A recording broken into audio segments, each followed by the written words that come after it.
bukas na on the go. Ito yung hot pockets, baon, and then boiled egg and banana. So yun, nire-reheat ko lang yung hot pockets.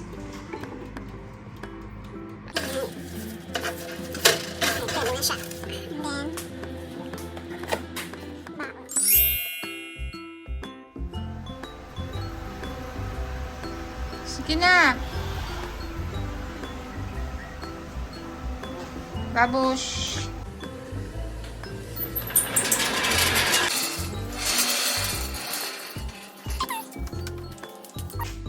Linis time.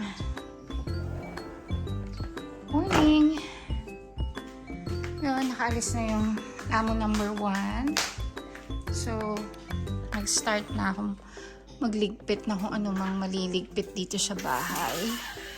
Bukas natin yung blinds para may grasya. Tapos yan, may naka-line up na tiklupin na damit.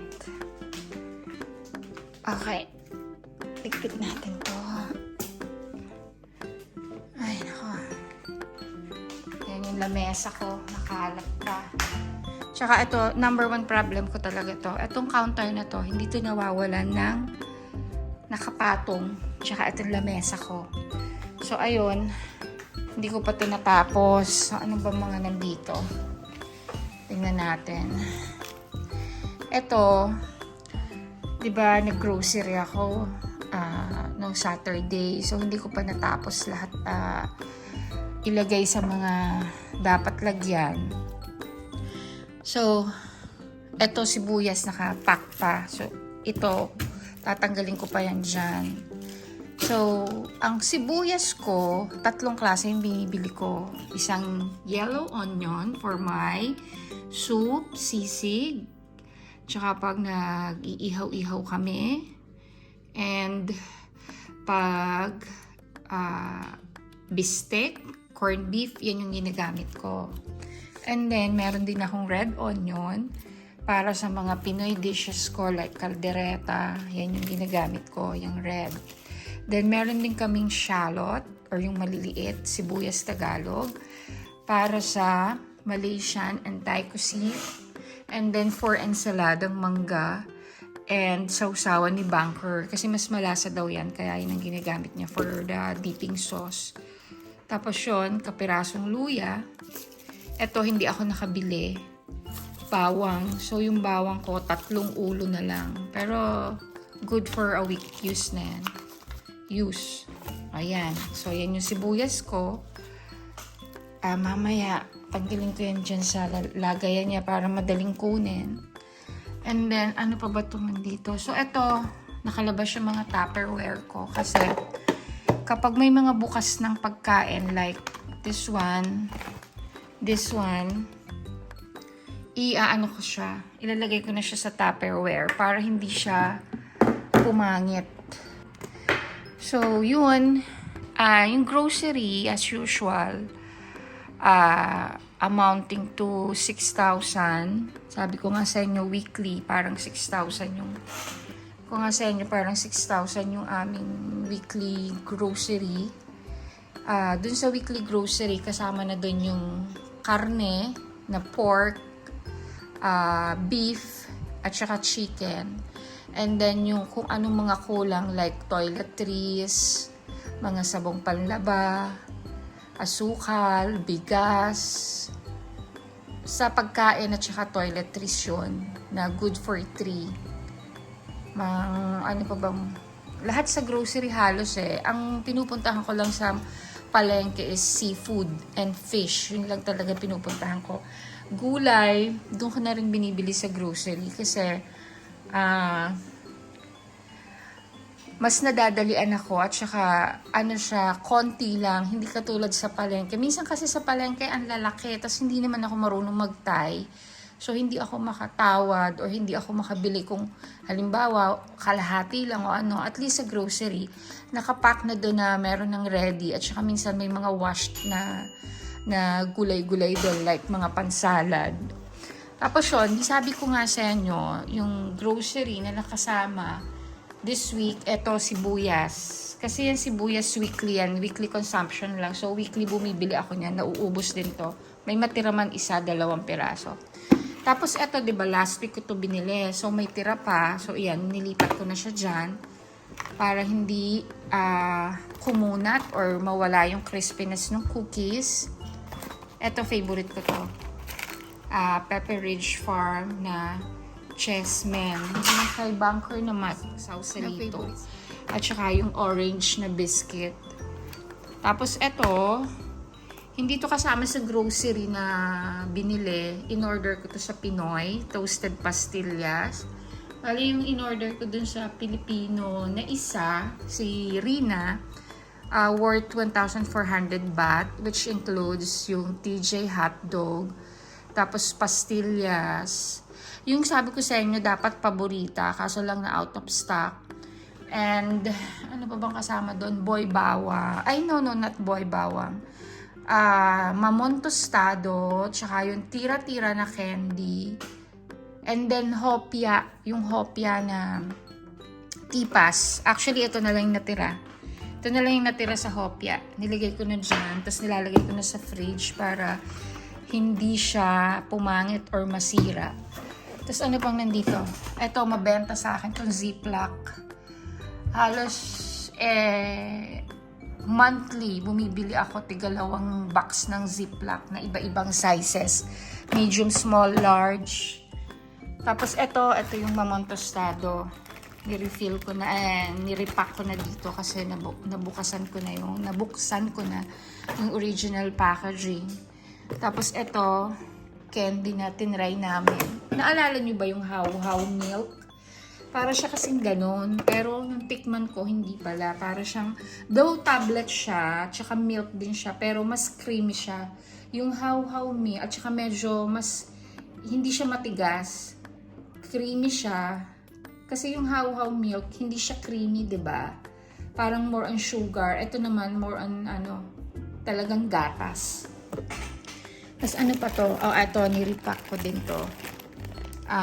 Tira na dried pusit. So, yan yung aking nire-repack this morning. Tapos, then ito pang breakfast ng anak ko. Yan yung grocery natin this week. Cashew nut. And then, bumili rin ako ng Pop Secret na popcorn para pag nanonood ako ng aking drama sa tanghali. And then, I also have this Banana Society. Ito nga yung sinasabi ko sa inyo na saging na saba. Parang saging na saba, pero hindi siya saging na saba. Plantain siya. Na dinip sa chocolate. And then, ito binili ko kay NGA siya last week. Diba? Remember, 4 siya. So, after a week, isa na lang siya. Tapos, ito, yung kasamahan nung naka-repack ko na toasted pastillas. Binili kay Rina. Masarap yan.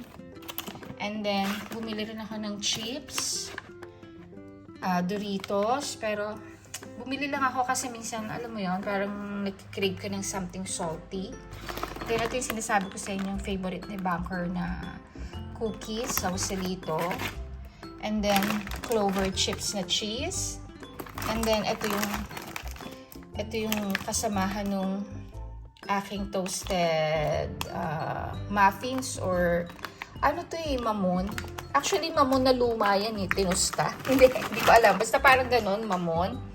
And then, ito pang breakfast to ng anak ko, granola bar. Actually, paubos na. 1, 2, 3. Sabi niya sa akin, Mommy, I have to consume only 2 bars per day daw. Yun daw yung tamang amount lang. So, parang 6 lang ang naman ito. Sinimulan niya pa yan Saturday. So, konti na lang. And then, ano po yung kasama sa mga gino-grocery namin? Ito, hindi to kasama sa 6,000 kasi ito, 7-Eleven products to. Remember yung yung sausage na tinapay, kasamahan ito noon. So separate pa to doon sa 6,000.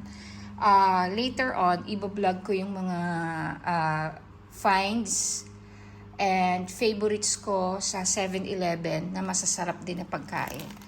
O para dun sa mga tuturista sa Bangkok, mabubuhay na kayo or pwede na kayo mag-survive through 7-Eleven kasi doon may kanin, may tinapay, masasarap doon, tsaka yung chips, everything sa 7-Eleven doon.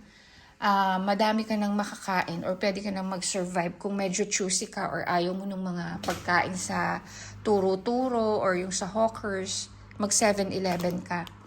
So, ang tinapay namin, ganito, yan.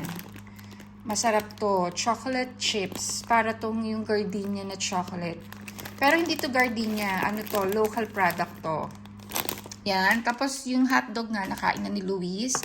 Then, ang favorite lang na palaman dito sa amin, aside from cheesy na galing Pinas, which is ubos na, Nutella, and yung Skippy na peanut butter.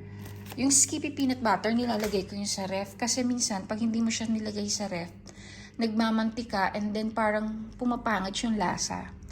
So, yung tinapay namin, yung gardenia dito, hindi nyo makikita kasi ang pangalan dito ng gardenia is farmhouse. So, eto gardenia to. So, ang binibili namin is, yan, butterscotch. And then, yung plain na sliced bread na pang sandwich. Para kay Bunker. Then, bumili rin ako this week ng pang bake. Meron ako ditong special flour para sa mga siopaw. And then, meron akong all-purpose flour at saka meron akong bread flour. Kapag sinipag ako, gagawa ako ng tinapay, like pandesal or anything na with yeast.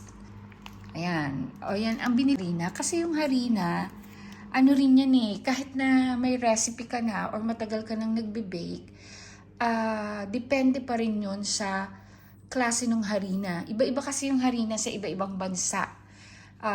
Like sa Pinas, merong sa Pinas na harina na nabibili na pang baker talaga, hindi pang home bake. Ito kasi pang home bake to. Kasi pag ang binili mo, yung mga harinang pang baker, parang kompleto na siya. Nandun niya yung softener, and ano pa ba yung mga nilalagay? Softener, conditioner ba? Tawag sa ganon. Yun yung mga special na harina na pang bakery, na hindi ka na mag-a-add na kung ano-ano. So, kaya minsan, nagbe-bake ako kasi pag mga commercial bread like gardenia, may kasama na yung mga softener or conditioner. Which is, pag sobrang dami na nang nakakain mo, hindi na rin siya healthy kasi chemical yon. Actually, meron talagang natural na bread softener. Yun yung tinatawag na,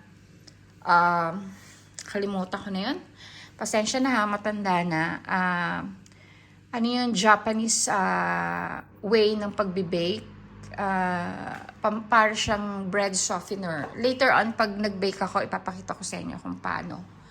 And then, ano pang nandito sa pantry? Ayan, munggo, kasi we're planning to cook ginisang munggo.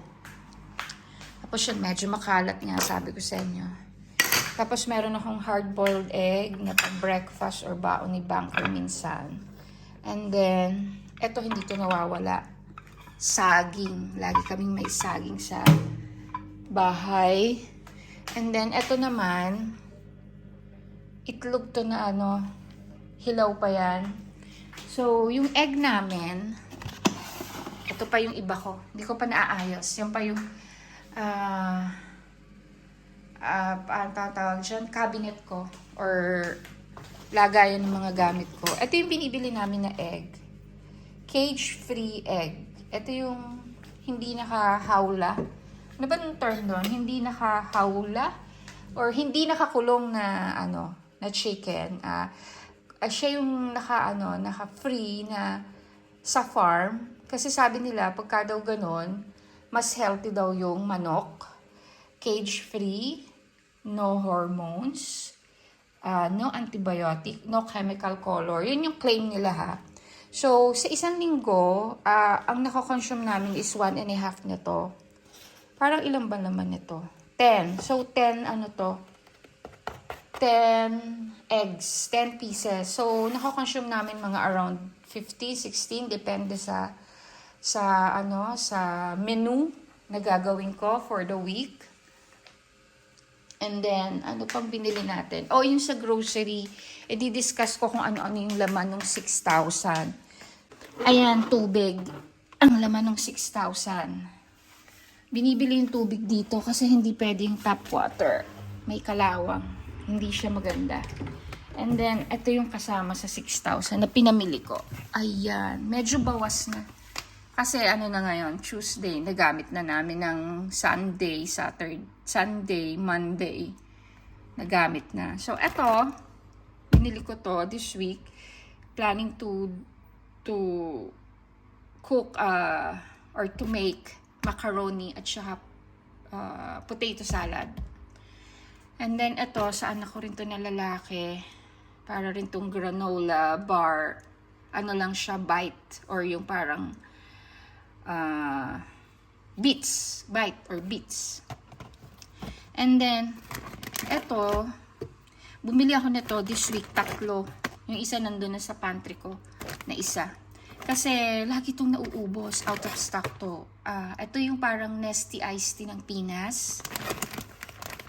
And then, madami akong cocoa milk para sa aking mga niluluto like, we call it pinindot sa Batangas or yung halo-halo, ginatang halo-halo. At saka pang sticky rice namin. And then, ano bang meron dito? Ito, salted egg. Masarap yan. Singaporean product yan. Salted egg flavored na noodles. Tapos, favorite din namin to, Malaysian noodles na mee goreng. Mee goreng, ibig sabihin fried goreng. And then the mee is the noodles. So, para itong pansit canton, masarap to. And then, eto, Nissin's. Nissin's na noodles din. Parang ano ata ito eh, Japanese. Hindi ko alam kung anong flavor to eh. Parang tonkatsu ba? Parang something like that. And then, mee goreng. Yan yung brand na gusto namin. Then, eto, masarap din to. Yung lobster flavor na noodles. Instant noodles. And then, we also like the kimchi. Iba-ibang klaseng kimchi. Or any brand ng kimchi. Pero, usually, ito yung ginagamit namin na kimchi. Hindi ko alam kung anong brand kasi naka-Korean. Basta pag may nakita akong kimchi, kinutay ako. And then, ito yung Thailand product na noodles. Pork to. Okay? Masarap to, lagyan mo ng egg and then sabaw. Para siyang sa Pilipinas yung Lucky Me na chicken. Pero ibang flavor nga lang. Pero parang ganun siya. And then yan. So, kasama sa nag-grocery din natin yung mantika, soda, patis, then Shanghai or lumpia dipping sauce. Then, mga mini Coke in can. Yung mini na sugar-free. Itong black na to sa anak ko. And then, sa amin ni Banker yung regular. Kasi, yung anak ko, eto, bale, ganito lang ang consumption namin per week. Kasi, nagre-reduce na kami ng soda intake gradually. Dahil nga medyo may edad na tayo at saka healthy living kuno. And then, ano pang kasama doon sa 6,000? Ayan, nandiyan sa ilalim. Ano ba nandito? Ayan, bumila akong gelatin para sa imbutido ko. And then, caldereta. And kung ano-ano pa. Yun yung brand ko ng pizza. Pasta sauce. Legos. And then, pizza sauce. Gumagamit din ako. And then, eto binili ko to para sa aking sala juice. Thailand fruit juice drink. And then, eto mga luma na to. Dati pa yan. Galing Pinas yan. Eto binili ko kay Debbie Bagoong. And then, sa loob nun, meron tong Carnation Evap. Tsaka condensed for my Thai milk tea. And then, may tira pa tayong Rino. And then, likamli na black pepper sauce. Panluto ko rin. Tapos, ito, binili rin ko kay Debbie na balaya na bagoong na. Hanggang ngayon, hindi ko pa naluluto. Tapos ito, binili ko to this week. Out of stock kasi yung malaki na oyster sauce. Yun yung brand na ginagamit ko, Likamli. So, ayan yung kasama sa napamili natin na, except dun sa Pinoy products. Tapos kapag walang Century, ito yung ginagamit ko na brand, Ayam brand. Malaysian brand yan. So, ginagamit ko yan sa pasta. So, ayan. And then, ito hindi to kasama. Ito kasama to. Tira na lang munggo, binabad na natin. So, hindi to kasama sa 6,000 ha. Ipakita ko lang sa inyo. Ito yung sinasabi ko sa inyo na pinamili ko sa Pilipinas noong November na umuwi ako. Hindi pala ako yung bumili. Sister ko. Parang bigay niya sa akin. Palabok. Tapos isang katerba na kare-kare mix. Good for 1 year ata itong binili ng kapatid ko. And then we have the sisig mix. Mamasita rin. Ginagamit ko pag sisig tofu. Tsaka bangus tofu. Sorry, not tofu. Bangus sisig. Tofu sisig. At tsaka tawag dito, tuna sisig. Ginagamit ko yan. Instant mix. Tapos ano pang nandito? Yan, galing din to sa Pinas. Pesto mix. Pasta mix. Pesto flavor. Urban garlic, carbonara, and then meron din akong taco. Dati kasi meron dito kaso na out of stock. So, nagpabili na lang ako sa Pilipinas ng isang katerba para hindi ako maubusan. Ayan, spaghetti mix. Masarap din kasi to. So, ayan. Aside from Legos, gumagamit din ako nito paminsan-minsan. Hindi kasi ito masyadong maasim. Itong McCormick. Italian naman to. So, wala tong cheese. Yung Legos, kompleto na siya. May cheese na siya na mozzarella. And then, ano pa to? Ito yung gelatin na binili natin kay MGA siya. Nandito pala. Tapos yan, meron akong konting magic syrup. Konti, hindi ako masyado eh. Kasi nga, as much as possible, nagbabawas ako ng mga unhealthy na food intake. Kaya nga ako, we seldom eat outside on the weekdays except for weekends kasi yun na nga lang yung pakonsuelo namin. Tsaka pag may okasyon like birthday, Valentine's Day. Actually, yung kain sa labas, lang yung tuwing sweldo. And then the rest ng kain namin, lahat dito sa bahay. All home cook, home bake talaga ako for 20 years. And then, ito, atsuete. Tapos, ito, Thailand brand. Tapos, mga sari-sari na nakikita ko na mix green curry. Hindi ko pa actually naluluto yan, Diyos ko. Kasi, gusto ko lang matikman. Minsan kasi, tinatamad akong alam mo kasi yung Thai paste, mahirap din siyang gawain. Kasi, kailangan mo ng food processor o kaya mortar and pestle or kasi yung mga paste nila, kailangan mo dikdikin ng pino. So, minsan, bumibili ako ng mga easy, yung mixture na para easy cooking. So, ayan, kasama yun sa 6,000 baht na pinamili ko. And then, grocery ko, mostly meat yung 6,000. Mahal kasi rin yung baboy, diba? So, ito, hindi to kasama sa 6,000. Sa 7-Eleven to binibili. Ito, yung favorite nila na packets, kasama yan sa 6,000. Bale, I bought 5 boxes of this. Worth 199 per box. Dalawa lang yung laman. So, 4 na lang tong natira. Ayan. 4 na lang yan. 1, 2, 3, 4. So, yan. Kasama yun doon sa 6,000. And then, ito, lumpia wrapper. Kasama rin. And then, itong maliliit na naka-ziplock. Hindi yan kasama. Mga tira-tira na yan last week. Ito, bagong bili to. Kasi ito yung mahal kasi dito rin eh. Yung karne. Mas mura sa palengke. Pero sa grocery, mahal syempre. 312 baht. Dalawang lang yan, 2 slices lang yan ng pork belly. So, mostly, yung aking 6,000, karne yun. meat products yun. So, etong tender juicy, hindi yan kasali sa 6,000. In-order ko yung kay Rina. Kasama yan dun sa almost 1,500 worth baht na in-order ko sa Pilipinas. Eto, last week pa to, hindi nagustuhan. So, ayan, hindi ko alam kung anong gagawin ko dyan. Siguro isasama ko na lang sa pizza, toppings, or pasta. I-mix na lang natin. And then, ito yon kasama na mga pinamili ko na karne. Halo-halo na yan, pork, minced pork, cut pork, tsaka beef, and chicken.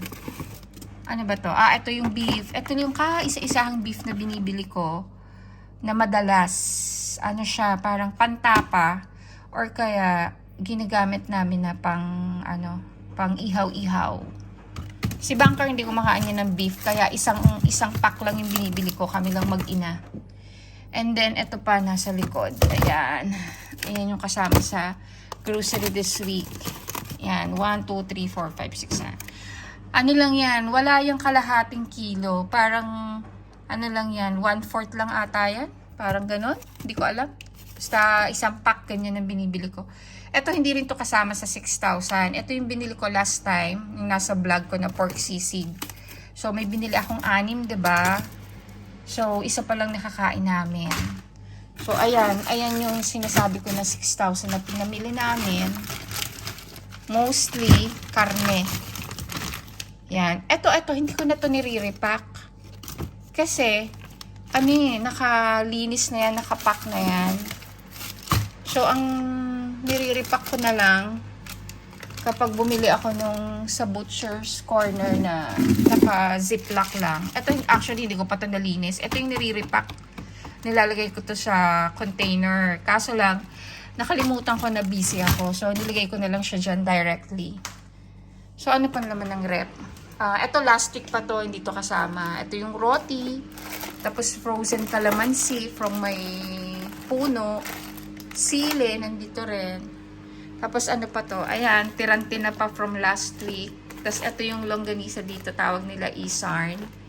And then ito tira na panglomi na homemade kikiam. And then sa likod, mga tira-tirang bacon. Remember, yung binlog ko yung Canadian bacon. Ayan, may tira pa. And then ano pang nandito sa ref ko? Nakasama sa 6,000 na binili natin. Sorry kaya ayaw ko siya nang hawakan yung cellphone ko na ganito. Kasi lagi kong nahahawakan tong camera.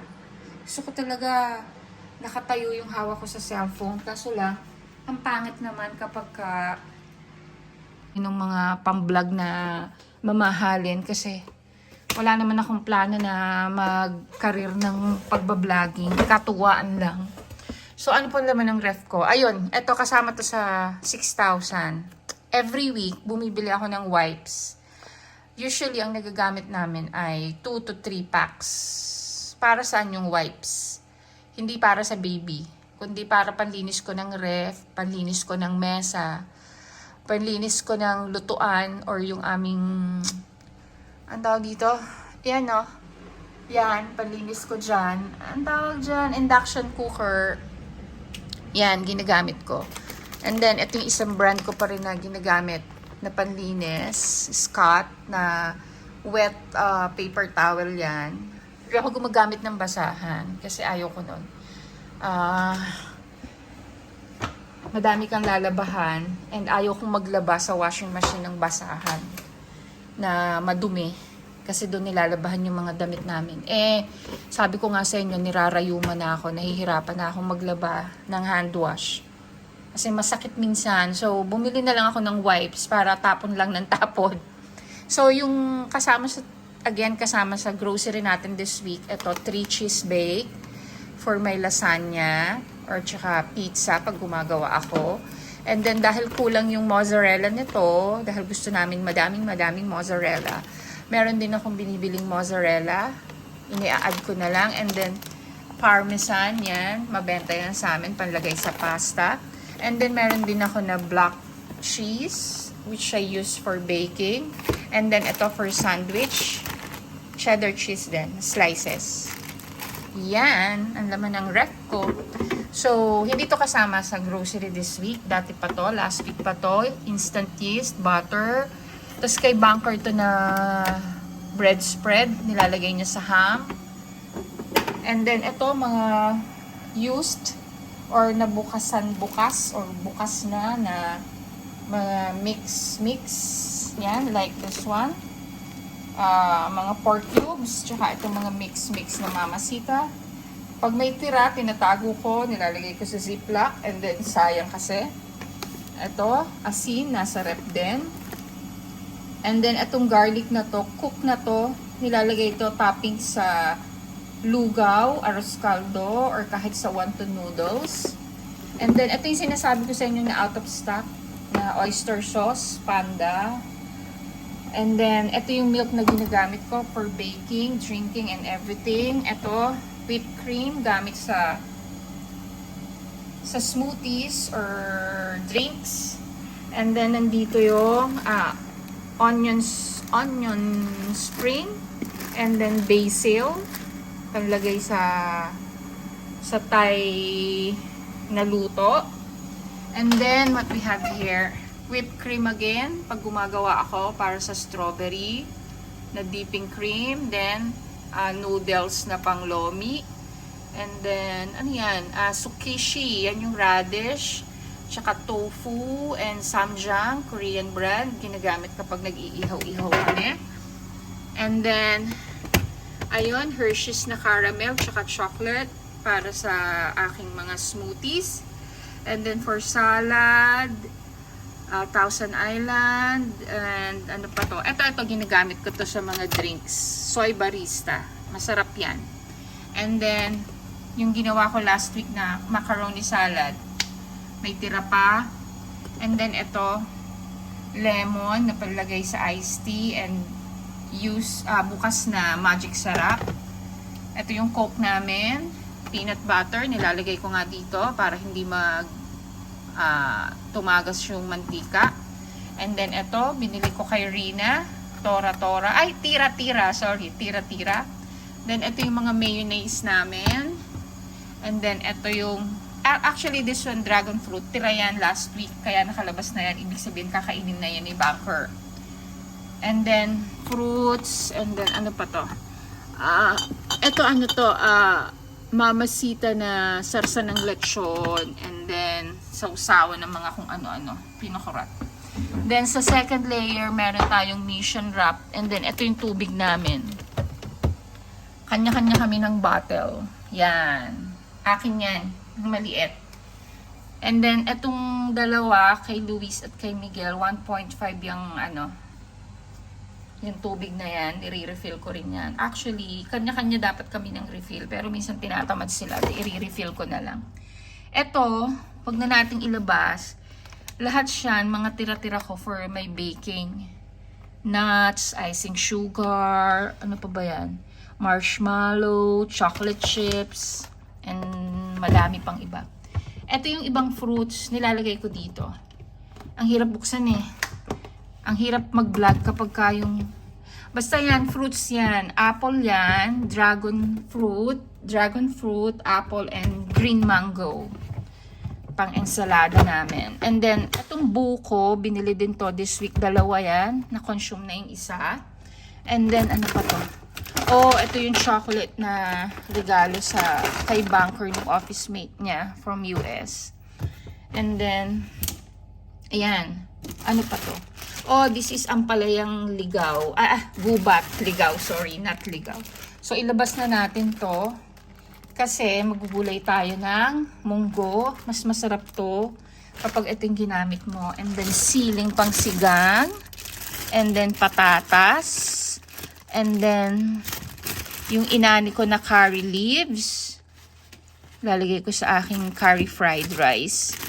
Lahat nung naka-paper towel, ano na yan, naayos ko na yan, nalinis ko na. So, yung iba, hindi ko pa nililinis like mushroom, talong. Hindi ko na nililinis yan.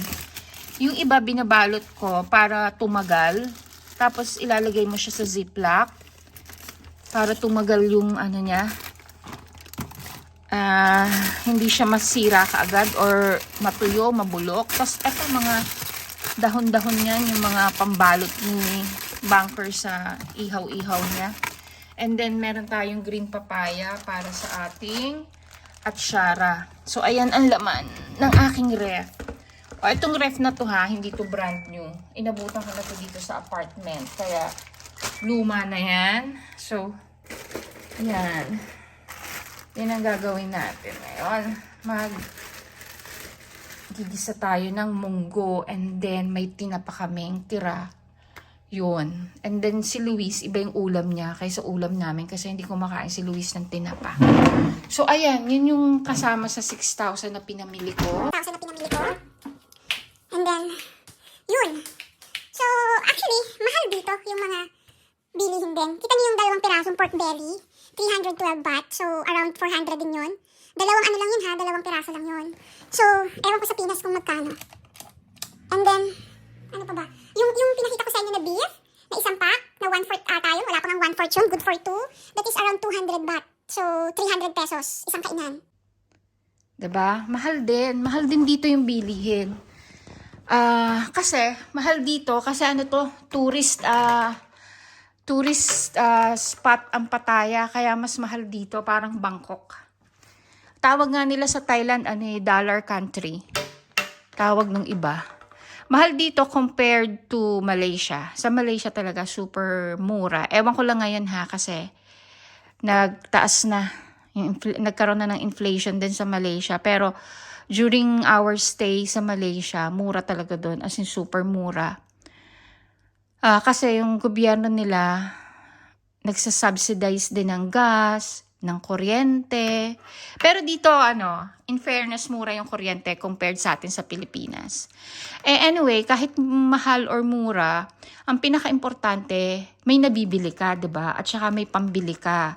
Ang mahirap, yung wala ka nang trabaho, wala kang kinikita or konti na yung kita mo, tapos wala ka pa rin mabili. Yun ang masaklap, diba? Kaya dapat, kung nasa abroad tayo, ipagpasalamat na natin na kumikita tayo at saka nakakain natin, nabibili natin yung gusto natin kahit mahal. Yung kasing mahal, hindi na yun maiiwasan eh. Tumataas talaga eh. Worldwide. Global yung inflation.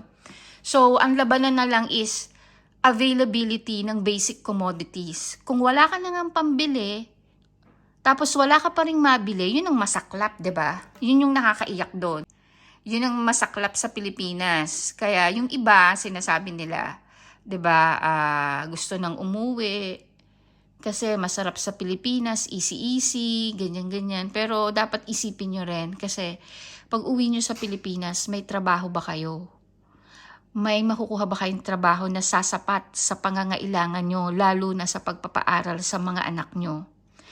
Kasi kaya kami nag-abroad, feeling namin during 2007, darating yung time na yung kinikita ng asawa ko as engineer sa manufacturing, hindi na rin sasapat sa buhay na gusto naming ibigay sa kanila. At yung uri or yung quality ng education na gusto naming ipamana sa kanila. So, nag-decide kaming magtrabaho or si Habi nag-decide mag-abroad, OFW, para sa mga anak namin. Kung kami lang mag-asawa, okay lang eh. We can survive sa Pinas. And ano ba? And syempre, para sa pagtanda na rin namin, yung retirement, pension, ano pa ba? Yung kasing health insurance, safe pa kami up to the age na nagtatrabaho yung asawa ko kasi sagot ng employer lahat yun. Yung lahat ng medical or health insurance. Kasama yung anak ko. Actually, kasama yung panganay ko up to the age of 26. May coverage yung anak ko kahit nasa Canada siya. Pwede siyang magpa-medical doon. Dahil maganda yung insurance ng company na binigay. Even COVID, we have a COVID insurance coverage. And then, ano pa ba? Yun yung kagandahan pag nagtatrabaho ka, meron kang healthcare insurance, yung mga medical, optical, kasali yan. And then, kaya nga minsan, kahit hindi ako magpapalit ng salamin, napipilitan ako magpasalamin. Kasi sayang, kasi pag hindi mo siya ginamit, hindi mo naman makukuha as cash yun. So, gamitin na natin, di ba? Bibili lang ako minsan ng frame, tapos yun, sasabihin ko doon sa optical shop, ipangalan sa akin, ganito, ganyan, so that I can reimburse it from the insurance company.